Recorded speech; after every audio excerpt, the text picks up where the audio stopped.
Capítulo 207. Dan suspirou. Eu queria mandá-lo para longe naquela hora, pois estava prestes a fazer algo que envolvia os segredos da igreja e dos falcões noturnos. Mas a morte de Kenley deixou minha mente em caos. Naquele momento, tudo que eu consegui pensar foi em uma desculpa desajeitada, dando assim a você a oportunidade de testemunhar o que eu estava fazendo. Que segredo é esse? Klein pressionou, agora mais à vontade. Ele havia quase esquecido da ameaça do filho do deus maligno ou da existência de uma criatura lendária lá fora. Dan pensou bem antes de dizer. Pode haver uma lei no misticismo. Mesmo que eu não tenha lido muitos livros, ainda estou ciente do que uma lei significa. Esta lei é chamada Lei da Indestrutibilidade das Características Beyonder. As características de um Beyonder nunca são destruídas nem reduzidas. São apenas passadas de um portador para o próximo. Os olhos de Klein se arregalaram. De repente, ele percebeu e perguntou, pensativo. Por exemplo, os artefatos selados, objetos misteriosos ou os ingredientes principais de uma poção que são deixados para trás por Beyonders que perderam o controle? Correto. Dan assentiu solenemente. Este não é apenas o caso dos Beyonders que perdem o controle, é o mesmo para os Beyonders normais, depois que morrem. O mesmo, Klein refletiu sobre a descrição de Dan, agora tendo uma sutil ideia do que o capitão estava fazendo. De repente, ele lembrou de quando o palhaço de terno morreu, ele se lembrou da esfera de sangue azul do tamanho de um polegar que estava suspensa ao lado do cadáver do palhaço. A explicação de Free foi que sempre haveria transformações estranhas depois que um Beyonder morresse. Dan continuou com seus profundos olhos cinza. Mas o que há de diferente nos Beyonders que perdem o controle é que um Beyonder que morre normalmente não deixa para trás ingredientes ou objetos. E eles são equivalentes a uma poção que corresponde às suas sequências, exceto que lhes falta uma certa quantidade de ingredientes suplementares. Equivalente a poções. Equivalente a poções. Klein apertou os olhos quando um lampejo de inspiração passou por sua mente. A escuridão sem fim em sua mente foi iluminada naquele instante. De repente, ele entendeu muitas coisas, descobrindo por que os caminhos de sequência não se tornariam inexistentes, mesmo que as criaturas usadas como ingredientes principais fossem extintas. Além de usar substitutos, pode-se simplesmente usar os restos de Beyonders. Essa também deve ser a razão pela qual eles só distribuíam poções completas nas sequências mais altas. Outro motivo é impedir que a fórmula seja revelada a pessoas que são adeptas em rituais de divinação ou mediunidade. Muitas suposições passaram pela cabeça de Klein. Dan olhou para a sala de recreação e explicou com uma voz profunda. Alguns anos atrás, não me lembro exatamente quantos anos atrás, mas eu não era o capitão dos Falcões Noturnos naquela época. Eu inesperadamente percebi esse problema e, depois de falar com Dali, que havia acabado de se tornar um Beyonder, enviei imediatamente um relatório à Catedral Sagrada, que me disse para guardar segredo e me deu duas opções. Essa também é a razão pela qual sou eu, e não Dali, quem está explicando isso para você. Quem expõe é responsável por isso.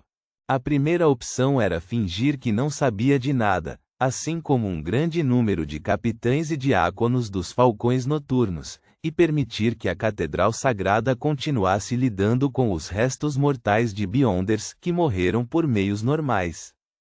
A segunda era para eles me darem um ritual único e simples e as técnicas correspondentes. Isso me permitiria consumir temporariamente os itens produzidos pelas características únicas dentro de um período limitado de tempo. Bem, isso é adequado apenas para sequências do mesmo caminho no meu nível ou inferior. Isso aumentaria minhas características Beyonder, e eu também me tornaria mais poderoso. Em termos de habilidades em relação aos sonhos, meus poderes agora não são muito diferentes dos de um sequência 6. Essa também é a razão pela qual me atrevi a lidar com Madame Charon. Então é por isso, em pensar que algo assim existe, Klein exalou lentamente. Ele finalmente entendeu por que não conseguiu apresentar uma explicação lógica, apesar de seus esforços. Era porque ele não tinha todas as informações relevantes e não foi capaz de preencher as lacunas. Sim, isso corresponde à lei da indestrutibilidade das características Beyonder. Consumir essas características causaria uma mudança qualitativa no capitão por acúmulo constante? Klein deixou seus pensamentos vagarem. Depois de olhar para ele, Dan soltou um sorriso amargo.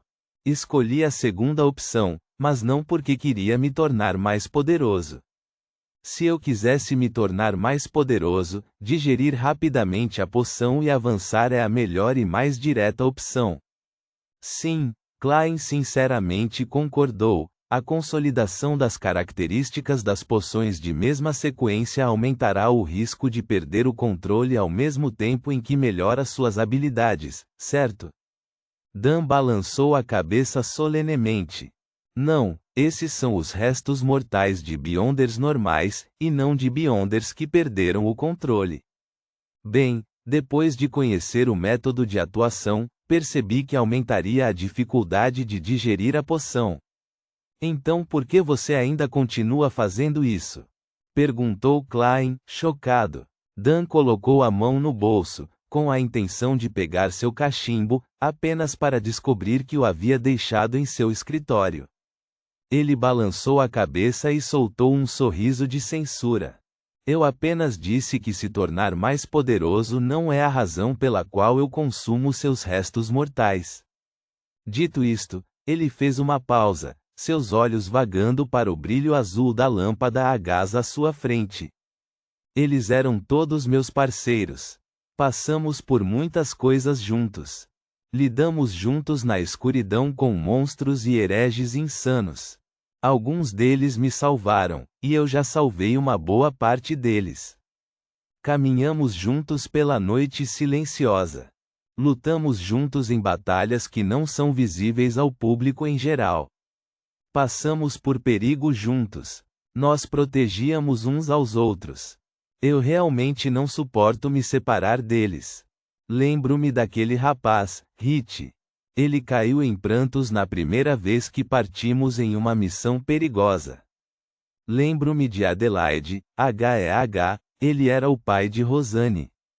Uma vez ele bloqueou uma maldição maligna por mim com seu braço. Lembro-me da dama, Duane, e de seu temperamento amável que era como o amanhecer. Ela sempre registrava silenciosamente as coisas que encontrávamos. Lembro-me de Kenley ser alguém que sabia fazer muitas coisas, como tocar violão de 7 cordas, cantar, contar histórias, mesmo não sendo alto. Ele era mais poeta que Leonard. Eu sinto muita falta deles. Eu esperava continuar lutando com eles, continuar lidando com os monstros na escuridão, lidar com os hereges loucos, proteger a cidade de Tingen com eles. Por isso, escolhi consumir seus restos mortais. Os olhos cinzentos de Dan pareciam cintilar. Sua estável, confiável e fiel persona se quebrou consideravelmente naquele momento. Seus lábios se arquearam para cima e ele continuou. Eles ainda estão comigo em meus sonhos. Adelaide gosta de ler e costuma ler no solário. Ele costuma me dizer para disciplinar Rosanne e fazê-la amadurecer mais rápido, a ponto de Rosanne reclamar que eu me torne cada vez mais parecido com o pai e que tenha medo de mim. Hit é uma pessoa que não consegue ficar quieta e tem que caçar na floresta todos os dias. Duane sempre fica de pé junto à janela do quarto e nos observa conversando. Kenley, que entrou recentemente, criou seu próprio violão de 7 cordas e canta enquanto dedilhar. Eu realmente sinto muita falta deles. Capitão, Klein murmurou inconscientemente. Seus olhos ficaram borrados e lacrimejantes. Ele não pôde deixar de esfregar os olhos e xingar interiormente: droga. Capitão, você está me fazendo chorar. Mas finalmente entendo o motivo do lento progresso do capitão. Mesmo usando o método de atuação, Klein soltou um suspiro silencioso. Infelizmente, o velho Neil morreu depois de perder o controle. Caso contrário, ele teria trazido muita alegria para nós. Dan retraiu o olhar. Ele abaixou a cabeça e massageou a ponte do nariz. Alguns segundos depois, ele levantou a cabeça e havia um sorriso amargo em seu rosto. Esta é uma decisão egoísta. Não sei quais eram os verdadeiros desejos de Adelaide, Kenley e do resto, e, assim, egoisticamente, tomei uma decisão por eles. Eu realmente sou uma pessoa egoísta. Não, Klein balançou a cabeça. No sofá na recepção, Leonard observou Megose puxando mechas de cabelo enquanto sua expressão se tornava cada vez mais rígida. Megose parecia cada vez mais inquieta, enquanto constantemente pegava o copo para beber água. Ela olhou para Leonard com uma expressão contorcida. Eu não sei porquê, mas de repente me sinto um pouco mal. Leonard Mitchell estava prestes a responder, quando de repente viu Megose alcançar seu rosto. Ela arrancou um pedaço de carne, um pedaço longo de carne, um pedaço de carne manchado de sangue. Meu rosto está coçando um pouco, Megose sorriu, um pouco envergonhada. A borda de seus lábios se alongou para onde estavam as maçãs do rosto, revelando uma fileira de dentes brancos e gengivas vermelho vivas. Porra! Leonard xingou em silêncio. Ele sentiu que a situação estava piorando rápido demais. Seus lábios tremendo, Leonard virou-se para ouvir quando sua expressão imediatamente ficou horrível. Ele forçou um sorriso e pediu desculpas a Megose, que estava arrancando pedaços de sua pele. Eu preciso usar o banheiro. Bem, o tom de Megose tornou-se etéreo. Ela esfregou a barriga e disse: minha criança está um pouco inquieta. Leonard não respondeu. Ele apressou os passos e se aproximou da divisória. Depois de entrar no corredor, Leonard olhou profundamente para a caixa de cinzas nas mãos de Dan Smith e exalou, exasperado. Depois disso, sua expressão ficou firme. Capitão, eu tenho medo que seja tarde demais. Temos que lidar com Megose e seu bebê imediatamente. Caso contrário, toda Tingen sofrerá perdas terríveis. Isso não é algo que pode ser evitado apenas evacuando os cidadãos ao nosso redor. Eu sei que você já enviou esse telegrama. Dan franziu as sobrancelhas e perguntou, anormalmente severo. Tem certeza de que a situação piorou tanto assim? Sim. Em não mais de 3 minutos, Megose sofrerá uma mutação e seu filho descerá sobre nós, disse Leonard, sem dúvidas. Ao mesmo tempo, ele olhou para o grande e grosso vaso sanguíneo enrolado na mão de Klein e disse: artefato selado 2 a 105? Deixe-me usá-lo. Eu posso utilizar melhor suas habilidades. Tudo bem. Klein não hesitou em entregar o ladrão de vasos sanguíneos a Leonard, já que era algo que ele pretendia fazer desde o começo. Naquele momento, Dan puxou sua gola e bateu no casaco. Ele falou, determinado: vou sair primeiro com as cinzas de Santa Selena. Saiam depois de 10 segundos. Lembrem-se, saiam somente depois que terminarem de contar até 10. Então, independentemente da minha condição, direcionem seus ataques mais fortes para Megose e seu bebê sem perder tempo. Com isso dito, ele se virou e caminhou em direção à divisória com a urna de cinzas. Capitão, Klein soltou um grito, seus lábios secos. Capitão! Leonard também gritou. Ele parou e olhou para trás. Ele tinha uma expressão gentil quando disse com sua voz suave: não se preocupem comigo. Não estou sozinho. Adelaide, Duane, Hit e Kenley estão todos lutando ao meu lado, não importa que tipo de perigo eu enfrente. Ele parou por um momento antes de falar, seus olhos cinzentos gentis. Também não há necessidade de ficarem muito ansiosos. Estamos protegendo a cidade de Tingen. Seus lábios se arquearam para cima, formando seu sorriso habitual. Depois de dizer essas palavras, ele não demorou mais. Passando pela divisória com seu casaco preto. Capitão! Klein e Leonard gritaram ao mesmo tempo, lágrimas caindo incontrolavelmente, mas Dan não diminuiu a velocidade. Somos guardiões, mas também um bando de bastardos miseráveis constantemente lutando contra ameaças e contra a própria loucura. Ponto.